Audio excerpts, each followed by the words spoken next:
Hare Nama, Hare Nama eva kevalam, Kalo nasteva, nasteva, nasteva gatiranyata.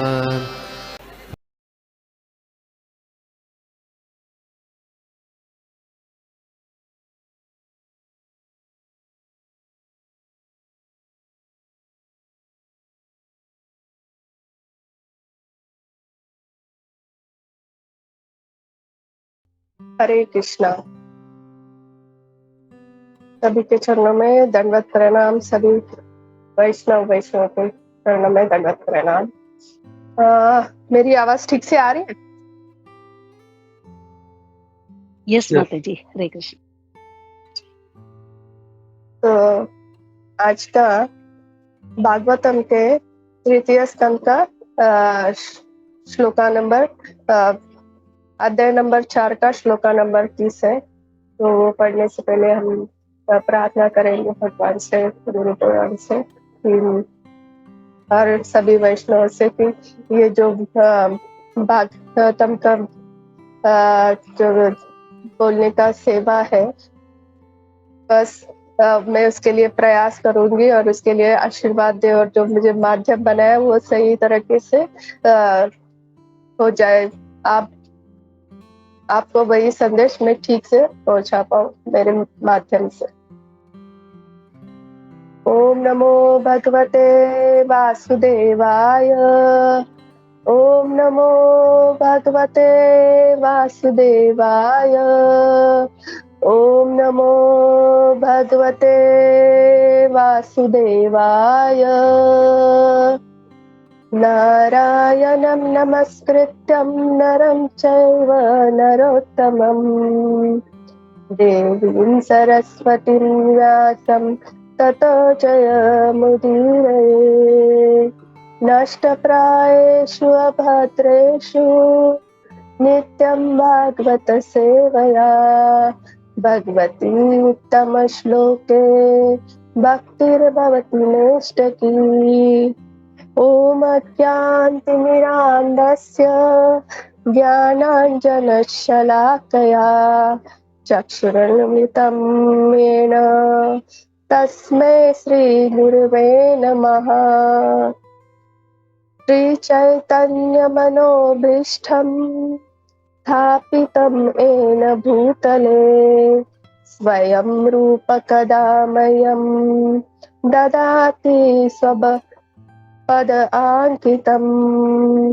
नमो विष्णुपादाय कृष्णप्रेष्ठाय भूतले श्रीमते भक्तिवेदांत स्वामिनि इति नामिने।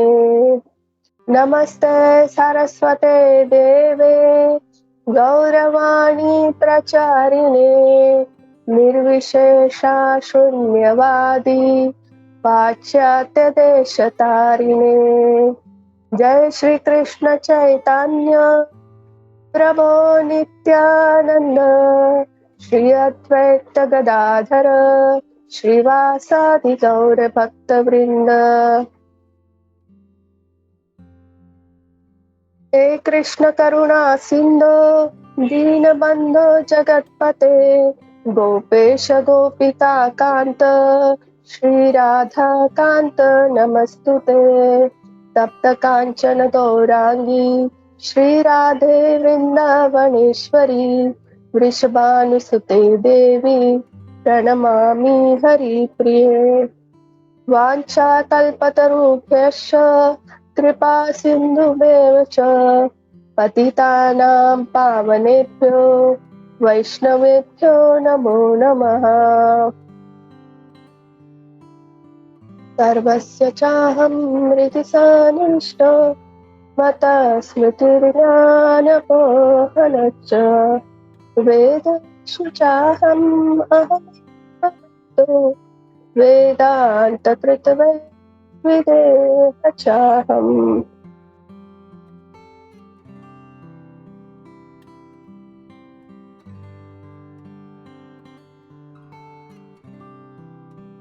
श्लोका इस प्रकार है।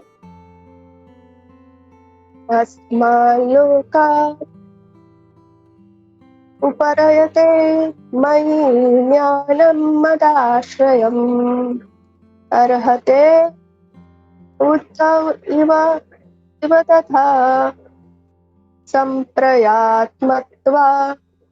संप्रयामत्वा वरः। अनुवाद श्रील प्रभुपाद द्वारा। अब मैं इस लौकिक जगत की दृष्टि से ओझल हो जाऊंगा और देखता हूँ कि मेरे भक्तों में अग्रणी उद्धव ही एकमात्र ऐसा है जिसे मेरे विषय का ज्ञान प्रत्यक्ष रूप से सौंपा जा सकता है। इस श्लोका का तात्पर्य समझने से पूर्व हम पहले क्या हुआ था ये जानेंगे, जिससे हमें ये श्लोका समझने में आसानी हो जाए। तो हमने देखा कि किस तरह भगवान जो है यहाँ पर जो धरती के ऊपर जो अपनी लीला है, भगवान किस लिए आए थे? धरती गई थी, धरती माता गाय का रूप लेके गई थी और फिर सब गए थे ब्रह्मा जी के पास, शिव जी के पास और सब देवी देवता फिर विष्णु जी के पास गए थे। और तभी विष्णु जी ने कहा था कि मैं कृष्ण अवतार में आ जाऊंगा और जाऊंगा। तो इसीलिए फिर जब ये सब लीला खत्म हो जाती है, ये सब राक्षसों का संहार हो जाता है। भगवान के आने के बहुत सारे कारण हैं, हमें पता है, और धर्म की स्थापना हो जाती है। और फिर भगवान का ये सब लोग है भगवान को कहते हैं, धन्यवाद कह के बोलते हैं। और फिर भगवान का जाने का वक्त आता है, तब भगवान कैसे जाएंगे? लास्ट के श्लोक में देखा था कि भगवान जो है उनका परिवार ही इतना था, और भगवान जब आते हैं तो अपने सब जो संगी है, नित्य संगी, उन्हें भी साथ में लेके आते हैं। और यहाँ पर भगवान का तो परिवार कितना बड़ा था, भगवान की कितने सारे हुए थे, 16,108, और हर एक रानी के 10 पुत्र और एक बेटी। ऐसे करके अगर हम मल्टीप्लाई करेंगे तो 1,61,080 सिर्फ पुत्र थे, और पुत्र के बाद उतने ही उनके पौत्र और पौत्र के परपौत्र, ऐसे करके बहुत सारा उनका बहुत बड़ा सिर्फ यदुवंश का परिवार था। और फिर वो कोई साधारण नहीं थे, वो भगवान का परिवार थे। तो जिस तरह भगवान बलवान, ज्ञानवान, गुणवान और ऐश्वर्यमान और सुंदरता, ये सब जो भगवान में गुण है, उनके पुत्रों में, पर पुत्र में जो है, उनमें सब में यही गुण थे। और उनकी जैसा शक्तिशाली कोई नहीं था। अगर उन्हें जाना है तो ऐसे ही कुछ करना पड़ेगा, उनके जाने के लिए उन्हें कोई हरा नहीं सकता था ऐसे। तो इसीलिए वो भगवान ने वो शाप दिलवाया, वो लीला ही रची थी।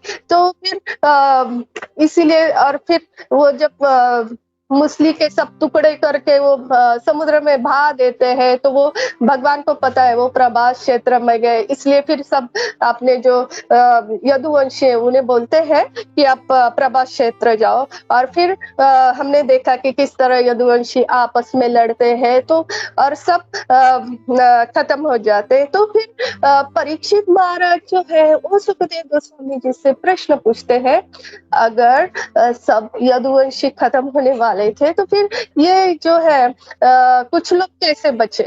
तो फिर पिछले श्लोक में क्या देखा हमने कि भगवान के लिए कोई भी शाप या वरदान नहीं लगता है। भगवान इन सब से परे है। लेकिन अपने भगवान जब भी आते हैं तो जो भी किसी ने, ब्राह्मण ने या किसी भी भक्त ने दिया हुआ शाप और वरदान है, उससे बचाने की कोशिश करते हैं। जैसे कि हमने देखा हिरण्यकशिपु को वरदान मिला था, ब्रह्मा जी ने वरदान दिया था, तो भगवान ने कभी वो वरदान तोड़ा नहीं। उससे बच के कैसे, हमेशा भगवान ऐसे करते हैं, जो भी शाप या वरदान रहता है उसका रक्षा करते हैं, जो भी दिए हुए हैं उसके। और उसके अलावा तो इसलिए भगवान को उस शाप से कुछ ये फर्क नहीं पड़ता है, लेकिन भगवान चाहते थे कि जानते थे कि इनसे कोई लड़ नहीं पाएगा, उनके जाने के लिए क्या, और फिर ये भी दिखाना है कि जो भी यहाँ पर पृथ्वी तल पे आता है, जो शरीर धारण करता है, उससे उस शरीर का त्याग करके ही जाना पड़ता है। इसीलिए ये सब लीला हुई।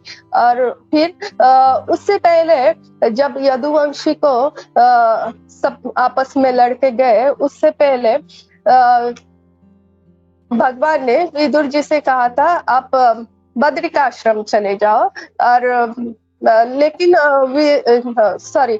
उद्धव जी को कहा था कि आप बद्रिकाश्रम चले जाओ और वहां पर तपस्या, लेकिन उद्धव जी गए नहीं। वो बहुत ही चतुर ज्ञानी थे, वो भगवान का पीछा करते करते उनके पीछे आ गए और सब देखा। फिर उन्होंने देखा कि भगवान चतुर्भुज रूप में है और कैसे बैठे हुए देखा ना।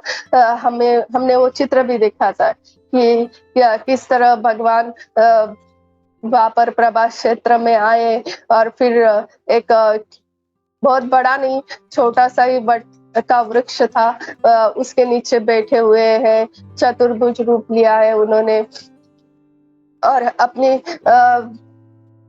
दाहिनी जंघा के ऊपर बाया पैर रखा हुआ, ऐसे बैठे हुए थे भगवान। तो वो देखा था हमने चित्र भी। और फिर जैसे भगवान देखते बैठे हुए थे और चतुर्भुज लिया, तभी वो बोलते हैं कि आओ वसु आओ। और फिर भगवान को पता था कि ये सब मेरे पीछे आने वाला है, और भगवान ने उन्हें आने दिया उनके पीछे। तो अब तक उद्धव जी को भी लगता था कि मैं चुप के आ रहा हूँ, लेकिन ऐसे नहीं, भगवान की ये इच्छा थी कि उद्धव उनके पीछे आ जाए, इसलिए फिर उन्हें पता चलता है कि ये भगवान की इच्छा थी। और फिर जो प्रश्न था परीक्षित महाराज ने पूछा था कि क्यों ये रहे, तो जैसे कि अभी हमने ये जाना कि यदुवंशी को कोई मार नहीं सकता, भगवान की लीला थी। और उद्धव जी को क्यों रुकाया गया, तो उद्धव जी को ज्ञान देना था। कौन सा ज्ञान? जो ब्रह्मा जी को दिया वही ज्ञान उद्धव जी को मिलने वाला था। और फिर उद्धव जी को ही ज्ञान क्यों मिलने वाला था, ये सब बताया गया। तो इस श्लोका में भगवान कहते हैं ज्ञानम मद आश्रयम महत्वपूर्ण है।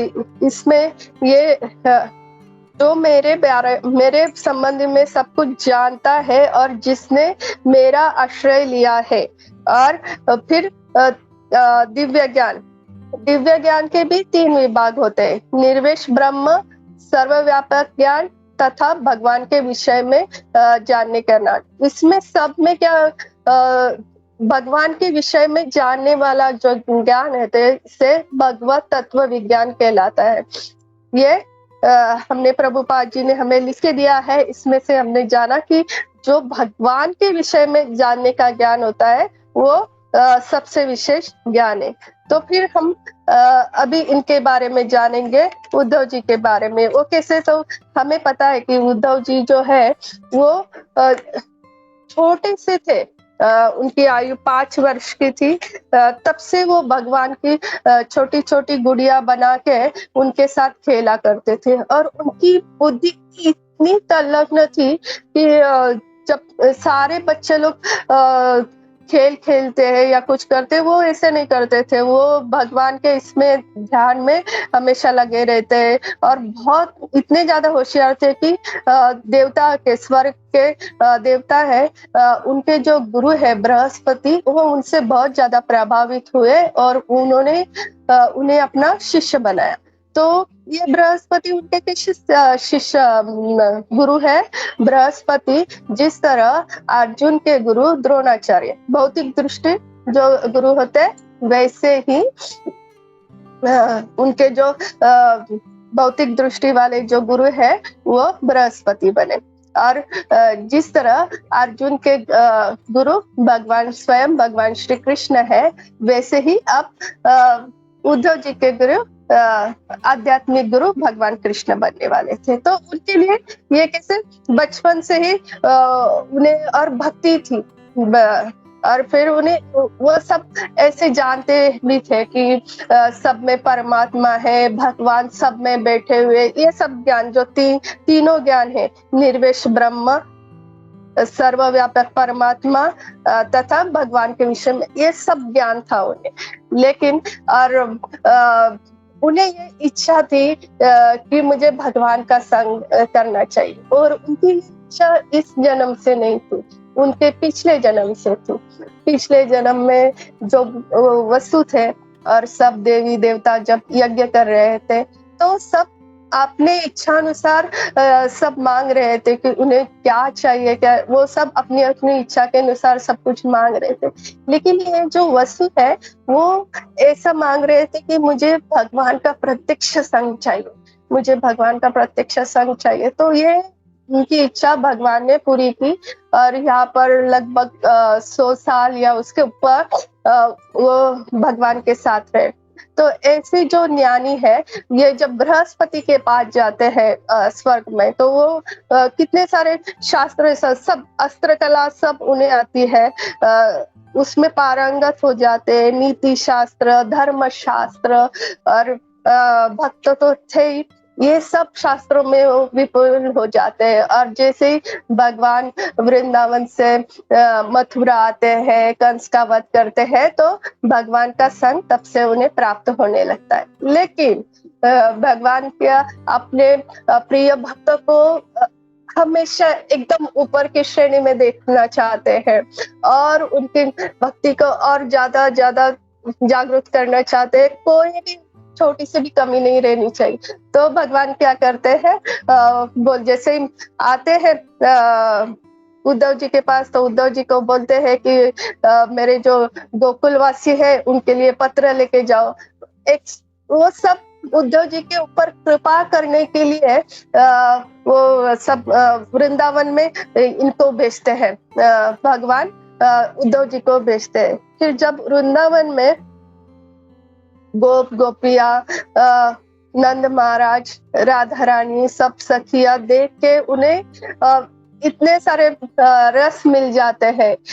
उद्धव जी कहते हैं कि वृंदावन में आके, वृंदावन जब वो पत्र लेके गए, तब उन्हें उन सब रसों का स्वाद चखने को मिला, जो दास्य रस,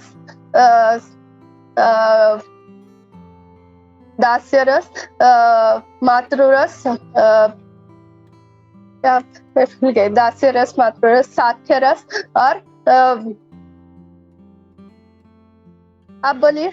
वात्सल्य माधुर्य, वात्सल्य माधुर्य, वात्सल्य, माधुर्य, और शांत, वात्सल्य, साख्य और माधुर्य, सॉरी बोलते बोलते शांत, शांत, वात्सल्य,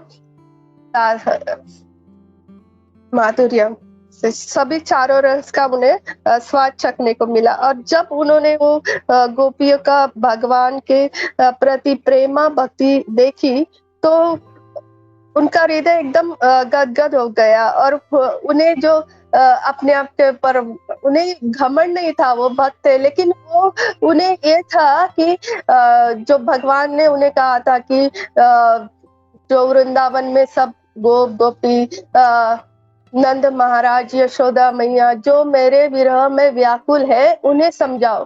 तो उन्हें लगता था कि मैं जाके उन्हें बता पाऊंगा कि भगवान तो सबके हृदय में है, आपको उनके लिए चिंता करने की जरूरत नहीं, भगवान सर्वत्र है। और उन्हें ये बहुत पक्का विश्वास था कि मैं जाके ये सब करूंगा, उन्हें सांत्वना दे के आऊंगा। लेकिन हो गया उल्टा, वहां पर जाके वो सब भक्ति सीख के आए, और वो इतना गदगद हो गए कि वो भगवान को कहने लगे कि वो इतने उच्च कोटि के भक्त हैं। और उद्धव जी ये भी इच्छा जगाते हैं कि मैं ना वृंदावन में हमेशा एक तृण बन के रह जाऊं, ताकि सब गोप गोपी, राधा रानी और उनकी सखिया मेरे ऊपर से जाए, और उनकी चरण की जो धूली हो वो मेरे मस्तक के ऊपर पड़ जाए। तो ऐसे करके भगवान ने वो जो परम ज्ञानी है उन्हें वृंदावन में भेजकर भगवान ये दिखाना चाहते थे कि किस तरह जो गोपियां है और भगवान है उनके प्रेम में कितनी शुद्धता है। नहीं तो आजकल के लोग ये शुद्ध प्रेम को समझ नहीं सकते, उसे काम वासना या ऐसे कुछ, तो ये सब नहीं था, वो परम शुद्ध प्रेम था। वो अगर एक शुद्ध भक्त समझेगा तभी वो दूसरे को समझाएगा, इसलिए भगवान ने उन्हें वहां पर भेजा था। और ऐसे ही हमने भक्ति रसामृत सिंधु में देखा था कि महाप्रभु जो संन्यास दीक्षा लेने के बाद कभी स्त्रियों से नहीं मिले, यहाँ तक कि जो राजा है उनसे भी वो मिले नहीं थे। कई सालों के बाद फिर एक बार वो बहुत बड़ी कथा है, वो नहीं बोलूंगी, मिले थे राजा से, क्योंकि उन्होंने उनके भक्त के ऊपर कृपा की थी। लेकिन राजा उनसे मिलना चाहते थे, बहुत उनकी इच्छा थी, लेकिन वो मिले नहीं क्योंकि वो स्त्रियों के साथ सबके साथ रहते ऐसे। लेकिन वो भी बोलते थे कि हमें गोपियों के चरण कमल के ऊपर ही चल के भक्ति करनी है। मतलब गोपियों का भक्ति का स्तर कितना ऊपर है ये यहाँ से दिखलाता है। और फिर आता है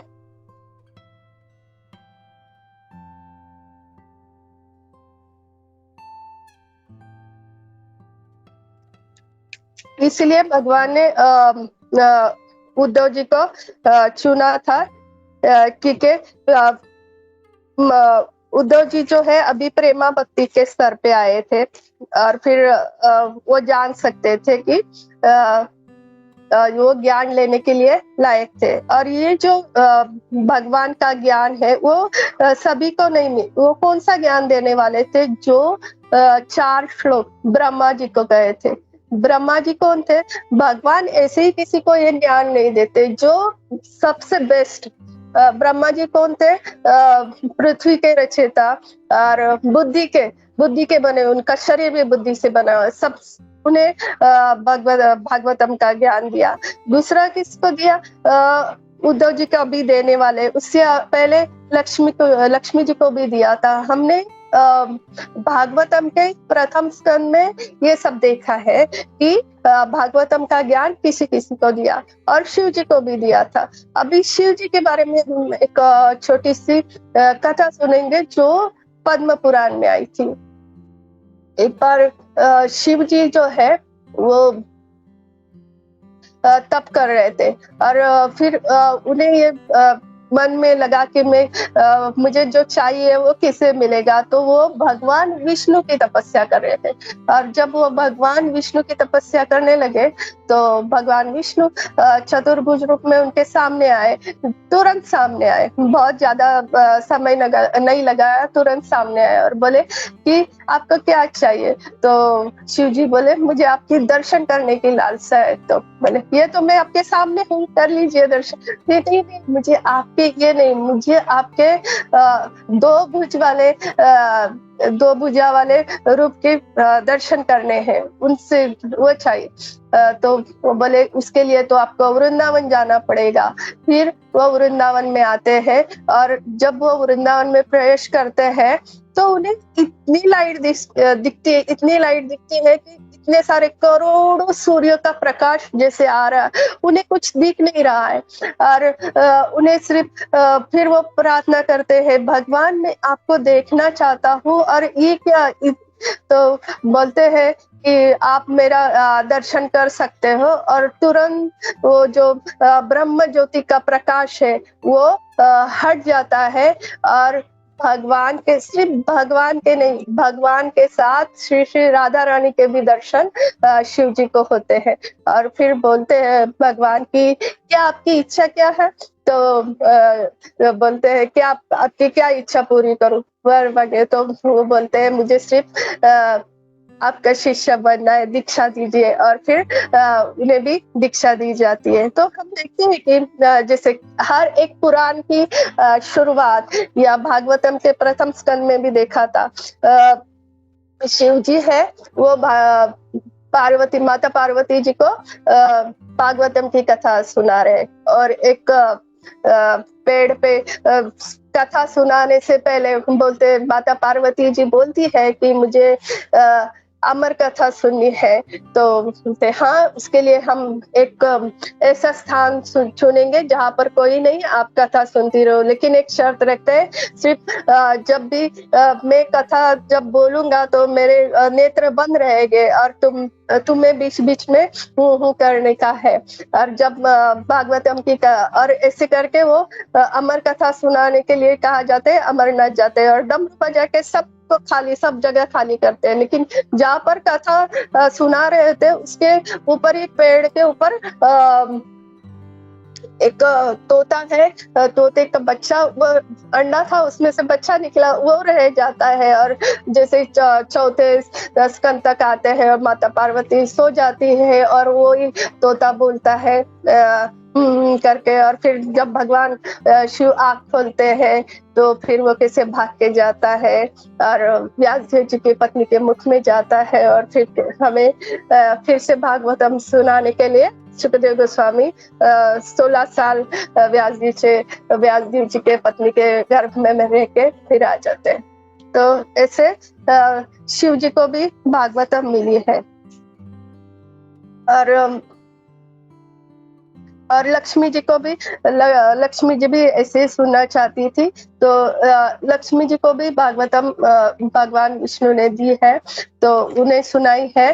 तो इसलिए श्री संप्रदाय में भी भागवतम का आता है। ऐसे शुद्ध जो भक्ति में भगवान की शुद्ध प्रेमा भक्ति है और शुद्ध भक्ति जो होते हैं उन्हें भगवान ये ज्ञान देते हैं। तो एक बार मैं मधुसूदन प्रभु जी का लेक्चर सुन रही थी, तो वो बता रहे थे, दूसरा कोई लेक्चर था, तो उसमें शुद्ध भक्त की व्याख्या थी। तो शुद्ध भक्त किसे कहते हैं? तो शुद्ध भक्त इसे कहते हैं जो ईमानदार है,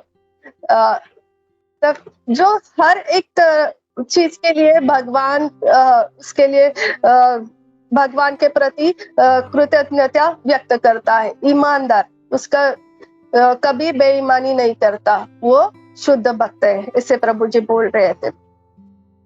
और फिर कोई पूछ सकता है कि अगर गोपियां प्रेम की सर्वोच्च है, प्रेमा भक्ति में सर्वोच्च पद है, तो फिर किसी गोपी या उनसे कुछ भागवतम क्यों नहीं, भगवान ने उन्हें क्यों नहीं कहा, उद्धव जी को ही क्यों अपना ये लक्ष्य बनाया?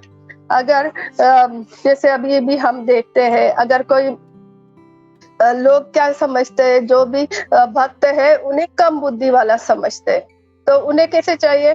अभी कोई कम पढ़ा लिखा हो या कोई वो प्रचार करने जाएगा तो इतना नहीं मानेंगे। और उसके अलावा अगर जो बहुत डॉक्टर, इंजीनियर, आईटी वाला है वो जाएगा और वो प्रचार करेगा तो सब इसमें कुछ, ये तो खुद ही इतना पढ़ा लिखा है, इतना समझदार है, ये प्रचार कर रहे हैं, मतलब कुछ तो है। इसलिए भगवान ने ये सब ऐसे बड़े बड़े लोग, ब्रह्मा जी, उद्धव जी, ऐसे इन्हें चुनते हैं ताकि भगवान के जाने के बाद ये ज्ञान जो है सब में बट जाए और सब भगवत धाम आने के लिए स्थापित हो। तो उसके बाद क्या होता है, भगवान जब ये ज्ञान देने वाले हैं उसमें सर्विस्तर और जो भगवान की अपने धाम में जाने की जो लीला है वो 11वें स्कंद में आएगी। इसमें सिर्फ शॉर्ट्स में दिया है, इस अध्याय में हम उतना ही बताएंगे। फिर उसके बाद जब उन्हें आदेश मिला था उद्धव जी को कि आप बद्रिकाश्रम चले जाए, तो वो भगवान ने उन्हें अपने चरण पादुका दी, वो लेके वो बद्रिकाश्रम गए। तो बद्रिकाश्रम जाते वक्त जब वो वृंदावन में थे, वृंदावन से जा रहे थे बद्रिकाश्रम, तभी उन्हें विदुर जी मिलते हैं। फिर वो हमने देखा था कि, और फिर उसके बाद वो बद्रिकाश्रम जाते हैं। तो बद्रिकाश्रम में ही क्यों भगवान ने उन्हें भेजा?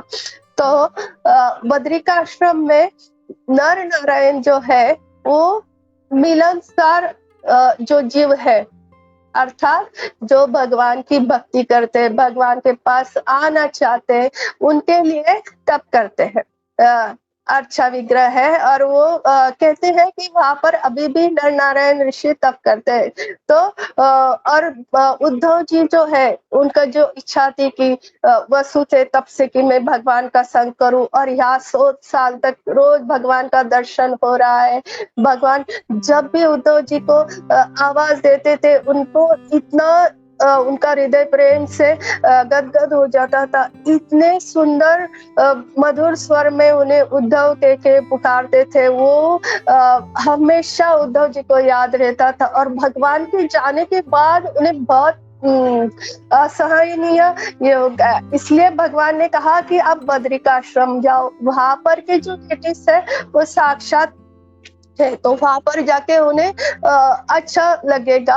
और दूसरा और एक कारण था कि पहले जमाने में सब हिमालय जाते थे, बद्री का आश्रम जाते थे, वहां पर तप करते थे। तो वहां पर जो ब्रह्म ज्ञानी ध्यान वाले सब जो है, ब्रह्म ज्योति वाले, निर्वेशवादी सब जो है, उनको भी भगवान के पास लाने के लिए, उन्हें उपदेश देने के लिए ये सब भगवान ने प्लान रखा था। इसलिए उन्हें कहा कि आप बद्री का आश्रम में जाओ। और ऐसे होते हैं विग्रह जिन्हें हम डायरेक्टली बात कर सकते हैं। हमने पहले भी एक कथा सुनी थी कि किस तरह साउथ में यज्ञ भगवान है, और वो साउथ में बहुत सालों पहले की कथा है। साउथ में साक्षात यज्ञ भगवान किसी बड़े गुफा में थे, और एक ब्राह्मण जो था वो की सेवा करता था, और साक्षात, और उन्हें इतनी गर्मी होती थी कि ब्राह्मण रोज उनके पास जाता था और उन्हें पंखा करने की सेवा करता था। और यज्ञ भगवान जो है वो उनके साथ बात करते थे, तो सबको बड़ा आश्चर्य लगता था। तो एक बार बहुत ज्यादा वर्षा हो रही थी, इतनी वर्षा हो रही थी कि और उसे जाना था यज्ञ भगवान के पास। वो भी बड़े पहाड़ के ऊपर एक गुफा थी, उसमें उसके अंदर वो रहते थे। और उन्हें तो क्या करते, उनके साथ एक और आता है, वो उन्हें अपना गुरु मानता है, उनका सहाय करने वाला। वो उसे बोलता है आप मेरे गुरु हो, और वो उनके हमेशा उनके साथ छाता लेके आता है, राह दिखाने के लिए लैंप भी लेके आता है, और ऐसे करके उन्हें छोड़ता है। फिर जैसे ही सेवा खत्म हो जाती है उन्हें वो छोड़ के हमेशा वो करता था, बरसात हो या कोई सीजन वो उनके साथ आता था और उन्हें अपना गुरु मानता था। और एक बार उन्होंने पूछा कि मैं आपको अपना गुरु मानता हूँ, और आप जो है भगवान के इतने पर्सनल सेवक हैं, आप डायरेक्टली भगवान से जाके बात करते हो, भगवान को पंखा करते हो, तो आप भगवान से पूछ लेना कि मैं क्या भगवान के धाम आऊंगा। तो बोले ठीक है, मैं पूछ लूंगा। तो जैसे दूसरे दिन जाते हैं तो भगवान से पूछते हैं कि भगवान मेरे साथ एक मेरा सेवक आता है जो मुझे अपना गुरु मानता है, और वो पूछता है कि क्या वो इस जन्म के बाद भगवान के धाम आएंगे। तो भगवान कहते हैं हाँ जरूर आएंगे। फिर उनके मन ये इच्छा, वो डायरेक्टली भगवान के धाम जाएगा तो मेरा क्या। तो फिर वो पूछते हैं भगवान मेरा क्या, मैं आऊंगा आपके धाम। बोलते हैं नहीं, आप नहीं आओगे मेरे धाम। तो किसी वो तो कुछ सेवा भी नहीं करता, मैं तो पर्सनल आपके टच में हूँ, आपकी सेवा कर रहा हूँ, फिर मुझे क्यों नहीं आपके धाम ले जा रहे हो, और उन्हें क्यों अपने धाम ले जा।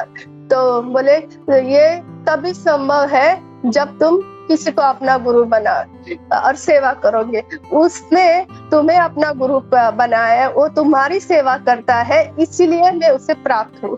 तो जीवन में गुरु जरूरी है, और भगवान भी खुद गुरु बनते हैं, लेकिन किसी श्रेष्ठ व्यक्ति के, और जो खुद भी सेवा करता है, जैसे ब्रह्मा जी, शिव जी, वो भी हमेशा भगवान की सेवा करते रहते हैं। और कुछ पॉइंट्स रह गए, इसलिए फिर और एक पॉइंट इसमें रह गया कि भगवान ने ये भी कहा था उद्धव जी को कि ये जो है तुम्हारा अंतिम जन्म है, इसके बाद तुम मेरे धाम जाओगे। ये और फिर इसी के साथ फिर वो भगवान की पादुका लेते हैं और बद्रिकाश्रम जाते हैं सबका उद्धार करने के लिए। और फिर वहां पर कई सालों तक तपस्या करके फिर भगवान के धाम वैकुंठ चले जाते हैं। इसी तरह यहाँ पर ये हमने देखा कि किस तरह जो उद्धव जी जो है वो भगवान के ज्ञान लेने के लिए लायक थे। हरे कृष्णा।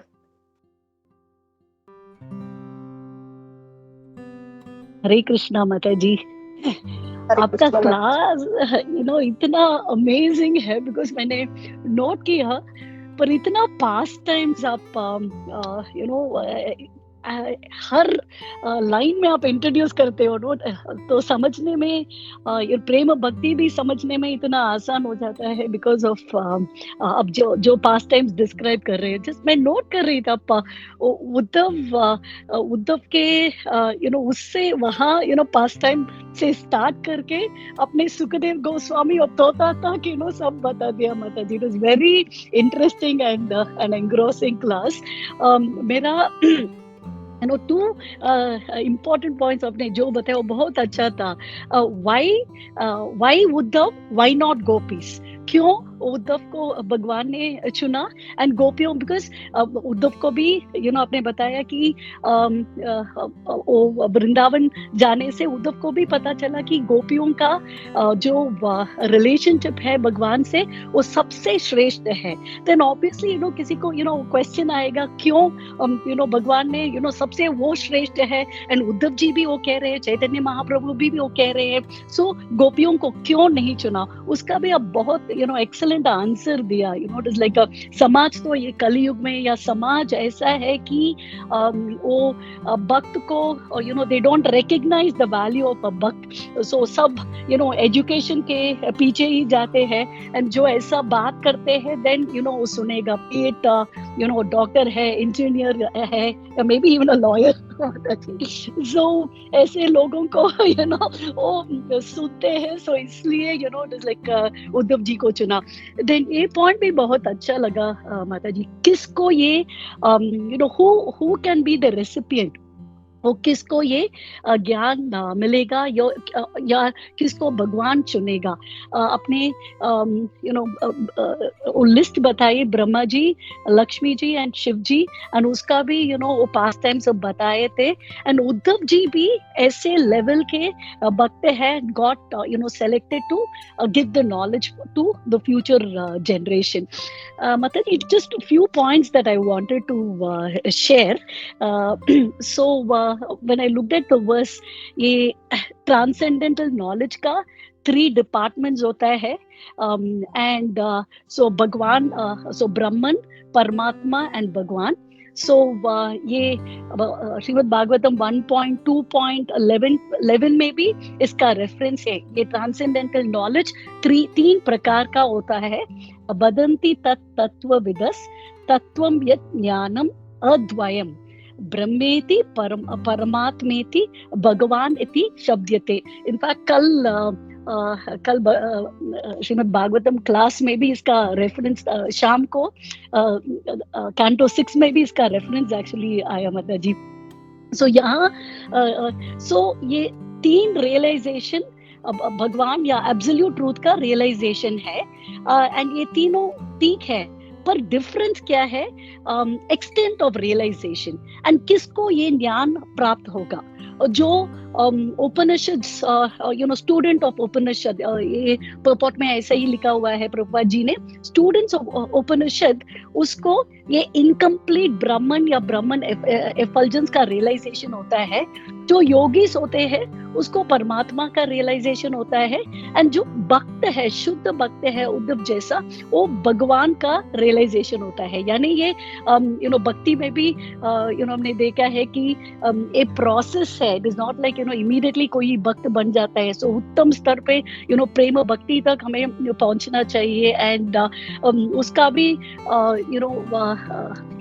Bhakti Rasamrita Sindhu में the process has been defined, दो definition and इसका process अन्याभिलाषिता शून्यम verse and सर्वोपाधि विनिर्मुक्तम verse में इसका explanation भी दिया है। उद्धव जैसा भक्त उस स्तर पर है। दूसरा माता जी, ये अगेन ये पॉइंट रिपीटेडली ये धाम के बारे में यानी ये बद्रिकाश्रम के बारे में या धाम के बारे में रिपीटेडली ये रेफरेंस होता है। So the conclusion here is हमें एक recognise taking shelter of a recognised temple. So जहाँ एक रिकॉग्नाइज टेम्पल है, विष्णु का स्थान है, मूर्ति है, हमें उसका शेल्टर लेना चाहिए। एंड इसका भी एक एग्जाम्पल कि उद्धव जी ने बद्रिकाश्रम में सबसे श्रेष्ठ प्लेस है, बहुत सालों से इसका बहुत सेजेस एंड बहुत सेक्रेड प्लेस है।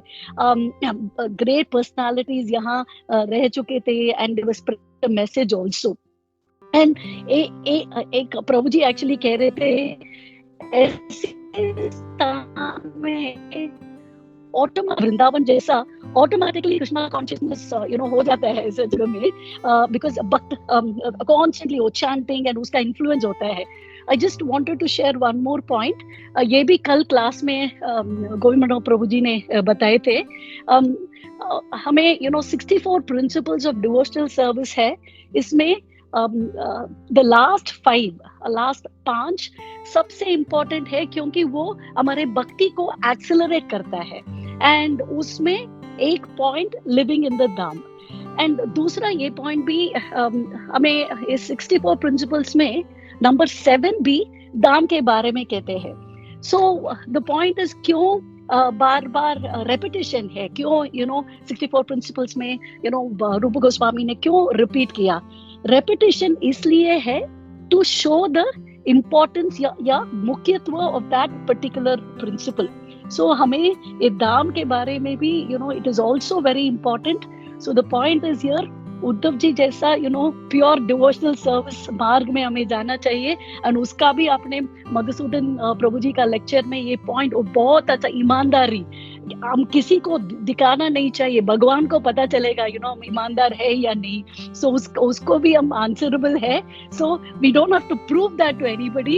एंड ऐसे कहते हैं ना, व्हाट वी आर डूइंग जब हम अकेला है, that is our true character. जो हम किसी को दिखावा के लिए करते हैं वो नहीं है। एंड हाउएवर लोग हमें समझ सकते हैं, दैट्स अ डिफरेंट पॉइंट, पर भगवान हमको समझना है ना। वो अकेलापन में हम जो भगवान से हमारा रिश्ता है, भगवान को पता चलेगा कि व्हाटएवर मिस इंटरप्रिटेशन और मिसकंसेप्शन बाकी सब लोग में होगा।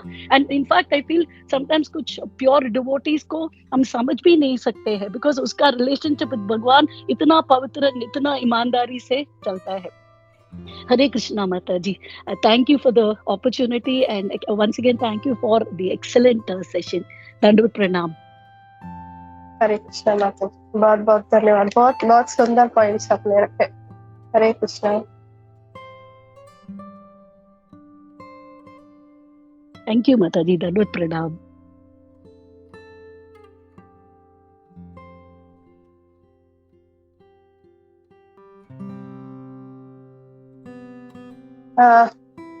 अगर किसी का कोई पॉइंट नहीं है तो कल जब मैं ये सब पढ़ रही थी तब मैं अभी हमें आता है कि भक्ति रसामृत सिंधु में सब वृंदावन जाओ, मथुरा वास करो, ये करो। पहले क्यों नहीं? तो पहले जब ये सब लीला हुई थी द्वापर के में, तब ये जगन्नाथपुरी धाम भी नहीं था, ये सब नहीं था ना। तो इसीलिए वृंदावन नहीं था, मथुरावास नहीं था, इसीलिए भी बद्रिकाश्रम उन्हें जाने के लिए कहा। और जो बद्रिकाश्रम है वो हर एक चीज में, जैसे पहले स्कंद में हमने देखा था कि हर एक जन जो है अपने अंतिम समय के लिए वहां पर ही क्यों जाता है, और हिमालयस, बद्रिकाश्रम उधर क्यों जाता है? तो वहां पर रामेश्वरम भी था, तो फिर वहां पर ही क्यों जाते हैं? तो प्रथम स्कंद में हमने सुना था कि इसीलिए जाते हैं, वहां पर हर एक चीज प्रचुर मात्रा में है। मतलब वो ध्यान करेंगे तो उसके लिए उन्हें शांति चाहिए, भगवान का राम भजन, वहाँ पर स्वयं नर नारायण है, वो सब उसकी व्यवस्था करते हैं। खाने पानी के लिए प्रचुर मात्रा में वहाँ पर पानी पानी है, खाने के लिए हर एक फूल पौधे सब है, और अगर वो बीमार पड़े तो प्रचुर मात्रा में जड़ी बूटियां भी। ये सब प्रथम स्कंद में दिया हुआ था, वो सब याद आ रहा था, वो पॉइंट था।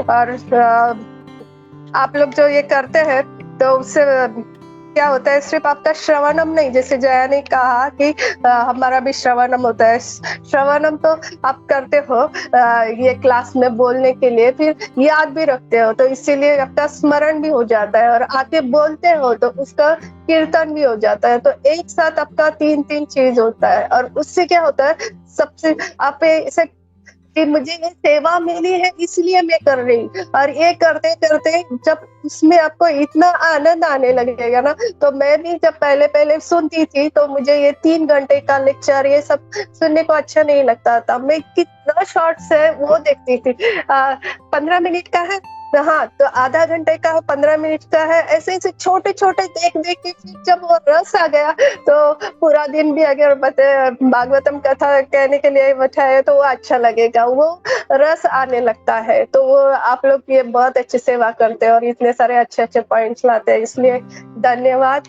और सबसे क्षमा चाहती हूँ कि बहुत एक्स्ट्रा टाइम हो गया इसके लिए। हरे कृष्ण। हरे कृष्णा।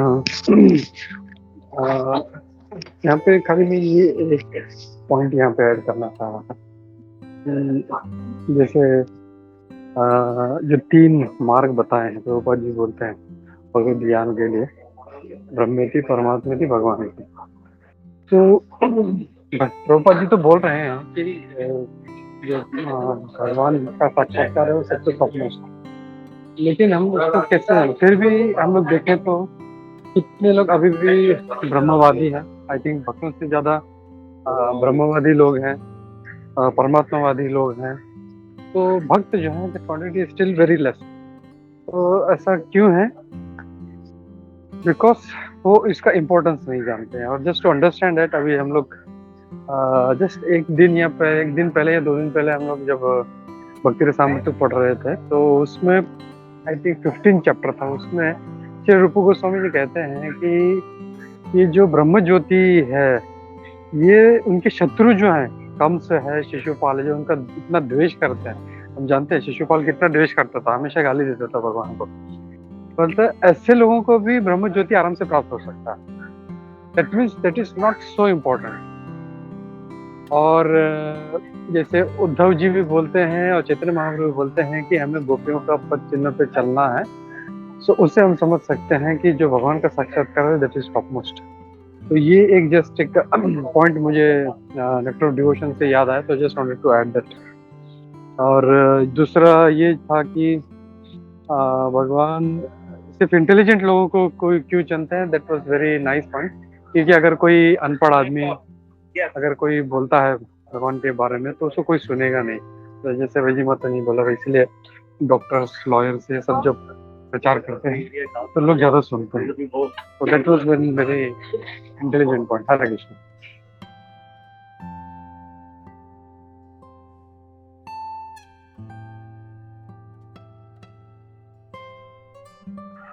हरे कृष्ण माता जी, धन्यवाद प्रणाम। प्रणाम प्रभु जी। हाँ माता जी, मैंने देखा हेमांगिनी माता जी बोलेंगी, फिर मैंने चेक किया शायद हेमांगिनी माता जी है नहीं, फिर मेरा चौथे नंबर पे था बोलने का। तो माता जी आपका क्लास काफी सुंदर था और आपने काफी अच्छे पॉइंट्स बताए।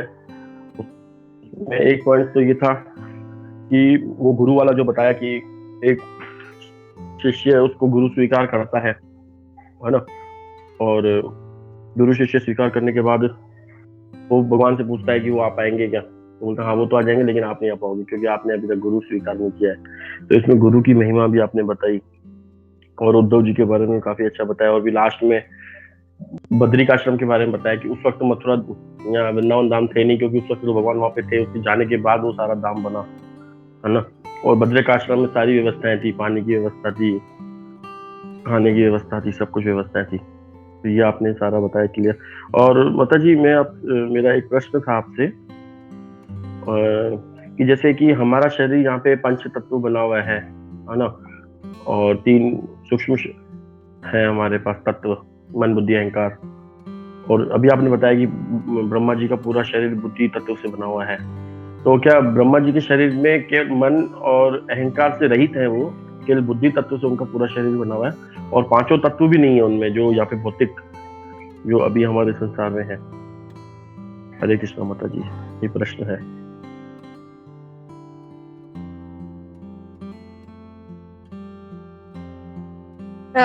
हरे कृष्णा। जहाँ तक मुझे पता है, मन है, और इसका एकदम सही आंसर आपको प्रभु जी देंगे। हरे कृष्णा। ओके माता जी, हरे हरे कृष्णा। या अगर हम लोग देखें, जैसे हमारा जो शरीर है वो 5 तत्वों से बना है, भौतिक तत्वों से। वैसे ब्रह्मा जी का शरीर जो है वो बुद्धि से बना है। तो उनमें बाकी ऐसा अगर देखा जाए तो बाकी तत्व उनमें नहीं है। मेन जो है बुद्धि है। और बुद्धि हमने देखा था यहीं पर तीसरे चैप्टर में, हमने देखा था कि बुद्धि यानी क्या, मन ही है। मन का ये जो एनालाइजिंग कैपेसिटी है उसी को वहाँ पे इंटेलिजेंस कहा गया है। तो मन जो है, हम लोग जानते हैं मन षष्ठानि इंद्रियाणि प्रकृति स्थानि कर्षति, तो ये भी एक भौतिक ही पदार्थ है। मन, इंटेलिजेंस, ये सारा कुछ भौतिक है। तो अगर देखा जाए तो ब्रह्मा जी का शरीर भी भौतिक तत्व से ही बना है, बट उनमें इंटेलिजेंस, उनका शरीर सारा जो है वो बुद्धि से बना। हाँ, बट फाइनली अगर देखा जाए तो दैट इज ऑल्सो मटीरियल। हरे कृष्णा।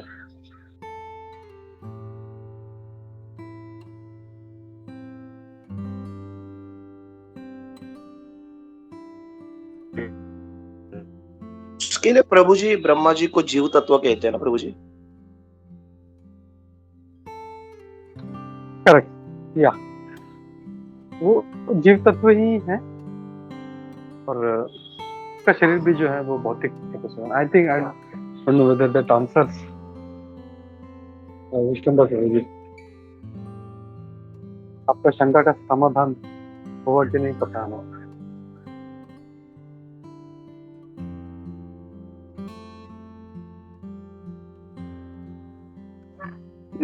मुझे कह रहे हैं आप यहाँ सनातन प्रभु जी को कह रहे हैं आपसे आपका मतलब डाउट क्लियर हुआ या नहीं? नहीं, ये भी भौतिक और मन का ही एक है, मतलब इस तरीके से वो मतलब बुद्धि तत्व से ही पूरे के पूरे बने हुए हैं। करेक्ट, समझा मैं। थैंक यू प्रभु जी ना। सर मैं खाली और 1 मिनट लेता हूँ यहाँ पे। और एक पॉइंट स्ट्राइक होता है हम लोगों को जब गुरु शिष्य का बात होता है, तो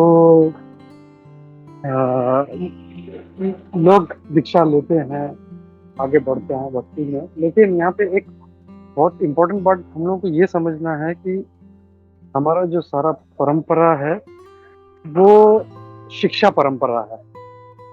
और कई बार मधुसूदन प्रभु जी से सुना मैंने उनके लेक्चर में कि हमारा जो परंपरा है वो शिक्षा परंपरा है। भगवद गीता में भी अगर हम लोग देखें तो वहाँ पे ऐसा नहीं था कि कोई फॉर्मल इनिशिएशन हुआ उनका या कुछ ऐसा। जैसे भक्तिनाथ ठाकुर जी के जो गुरु महाराज थे या उन्होंने जिनको शिष्य बना, दे वर ऑल शिक्षा डिसाइपल। कहते थे महाप्रभु ने रूप गोस्वामी को ऐसा कुछ दीक्षा अग्नि देके उनका दीक्षा नहीं दिया। तो वी कैन अंडरस्टैंड हमारा जो परंपरा है शिक्षा परंपरा है। और इसीलिए एक बहुत महत्वपूर्ण एस्पेक्ट इसमें ये आता है हमारे परंपरा में कि if we are following the instructions of a spiritual master, then only we are in the parampara. If we are not following the instructions of our spiritual master, तो हम उस परंपरा में नहीं पढ़ते हैं हम लोग। तो इसके लिए बहुत जरूरी है कि we need to follow the instructions of a spiritual master, या परंपरा का जो भी इंस्ट्रक्शन है वो हम लोग को उसका पालन करना चाहिए। अगर नहीं तो खाली जस्ट बोल सकते हैं मैंने दीक्षा लिया, और नेम सेक हम लोग ब्रह्म मध्व गौड़ संप्रदाय में है, but actually we are not, if we are not following the instruction. तो ये एक पॉइंट मुझे याद आया मधुसूदन प्रभु जी के क्लास से, तो हरे कृष्णा। जब आप बोल रहे थे तो बहुत सारे पॉइंट्स आ गए कि ब्रह्मा जी मन से कितनी बार और अहंकार, जो आपने बोला कि अहंकार भी है, तो हाँ, ब्रह्मा जी में अहंकार भी था, जो हमने देखा भागवतम के स्टोरी में कि कैसे वो भगवान के पास मिलने के लिए जाते हैं और उन्हें रोका जाता है। तब बोलते हैं कि आप कौन है, तो बोलते हैं कि मैं ब्रह्मा हूँ। तो कितने मुख वाले तब उन्हें अहंकार होता, अरे मैं तो ब्रह्मा हूँ, ब्रह्मा तो एक है, तो वो अहंकार भी है। सब उनमें वो सूक्ष्म जो है मन, बुद्धि, अहंकार, वो भी है। और लेकिन ये सब जैसे प्रभु जी ने कहा कि सब भौतिक है, सब यूनिवर्स नष्ट हो जाएंगे, तो ब्रह्मा जी भी चले जाएंगे, जैसे हम भी जाते हैं ऐसे, लेकिन उनका काल बड़ा है। हरे कृष्ण।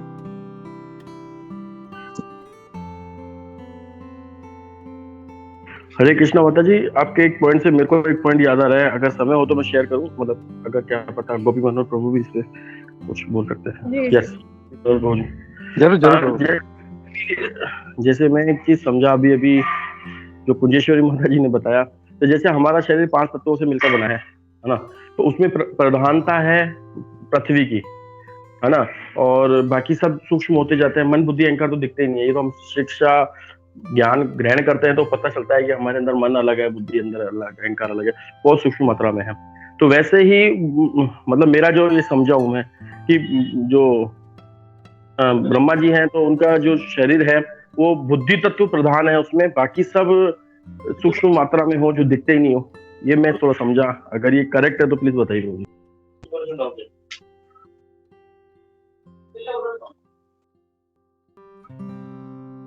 या करेक्ट प्रभु जी। और हम लोग जो है, मैं यहाँ पे ऐड करना चाहता हूँ, हम लोग हमारे शरीर से हम किसी को कंपेयर करते हैं कि मेरा शरीर ऐसा है, लेकिन अगर हम देखें जैसे ब्रह्मा जी का जो शरीर है वो बुद्धि तत्व से बना है, और प्रभुपाद जी कई बार सूर्य का एग्जांपल लेते हैं। सूर्य, इवन उस ग्रह पे सारे जो लोग हैं वो सारे अग्नि तत्व से बने। इसका मतलब ये नहीं कि उनमें बुद्धि नहीं है और अहंकार नहीं, वो सब भी है, बट थोड़ी थोड़ी मात्रा है। बट मेन जो तत्व है वो अग्नि है। जैसे ब्रह्मा जी का जो है वो बुद्धि है, हमारा जो है वो पृथ्वी तत्व है। वैसे अलग अलग लोगों पे अलग अलग जो तत्व है उसकी प्रधानता है। अगर ये हम लोग अगर कंपेयर करें तो I think we can get some idea.